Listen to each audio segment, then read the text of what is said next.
Dear Andre, I was listening to Bob Marley the other day, and I broke down thinking of you and all of our crazy and wonderful memories. Do you remember back in the day when we would listen to your parents' old reggae records while sneaking sips of overproof rum and replacing it with water? Or when we crashed Carrie's car and drove it over to Griffith's house to fix the dent? In our older and more wiser years, we took over the world's smallest Irish pub at Devin's wedding. We fought that keg of peak as hard as we could, but the keg won that night. It also won the next morning when me and my dad tried to beat it. No matter what we did, we had each other's back, except for when your favorite skate trick was the Ollie North. Kinda lame.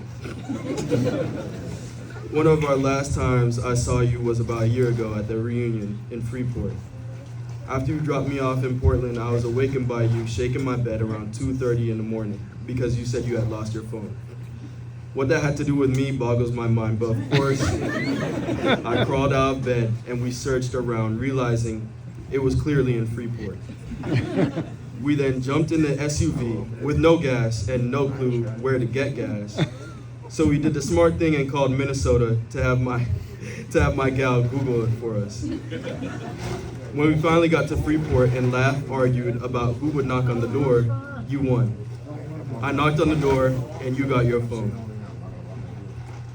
Our running joke for the last 35 plus years is my mom picking us up from our first concert at Zoot's. We were finally going to see Bad Brains, and as they were doing a sound check, we were so amped, and then who walks in? My mother. Time to go, boys. We laughed about that for so long. Laughter was our thing, and your laugh was amazing. No matter how tough life was, that laugh brought me back up.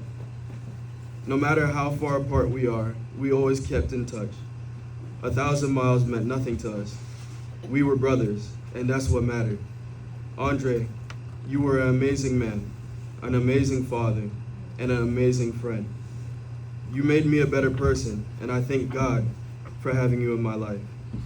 I love you, and I will always miss you, and I always will miss kissing your bald head. Love, Josh.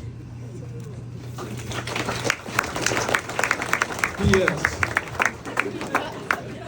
Talia, Rylan, Cam, Julian, Irvin, Lena, Carrie, Marvin, Georgie, Trailer Load of Girls, Shaba, Danica, and rest in peace, Steve. Thank you for allowing me to be in your life, and thank you for making such an amazing man.